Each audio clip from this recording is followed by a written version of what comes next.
Share market എന്താണ്? നാട്ടിൻപുറത്ത് പറയുന്ന പോലൊരു കഥ പറയാം. നമ്മുടെ നാട്ടിൽ രമേശ് എന്ന് പറഞ്ഞൊരു ചേട്ടൻ ഒരു ചായക്കട തുടങ്ങാൻ പോകുന്നു എന്ന് വിചാരിക്കാം. കട തുടങ്ങാൻ അവന് 10 ലക്ഷം രൂപ വേണം. പക്ഷേ അവൻ്റെ കയ്യിൽ 2 ലക്ഷമേ ഉള്ളൂ. അപ്പോൾ അവൻ എന്തു ചെയ്യും? അവൻ തൻ്റെ കടയെ 1000 കഷ്ണങ്ങളായി മുറിക്കും. ഒരു കഷ്ണത്തിന് 1000 രൂപ. ഇതാണ് ഷെയർ. നിങ്ങൾ ഒരു കഷ്ണം വാങ്ങിയെന്ന് വെച്ചാൽ ആ ചായക്കടയുടെ ഒരു ചെറിയ ഉടമ നിങ്ങളാണ്.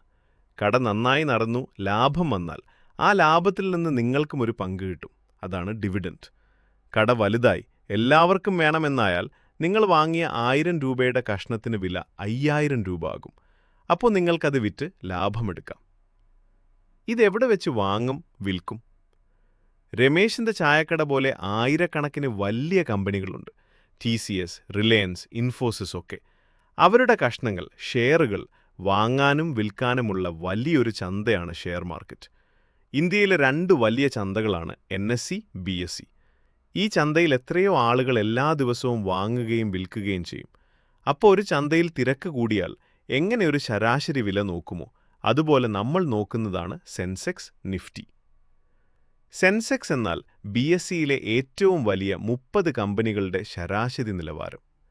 നിഫ്റ്റി എന്നാൽ NSEയിലെ ഏറ്റവും വലിയ 50 കമ്പനികളുടെ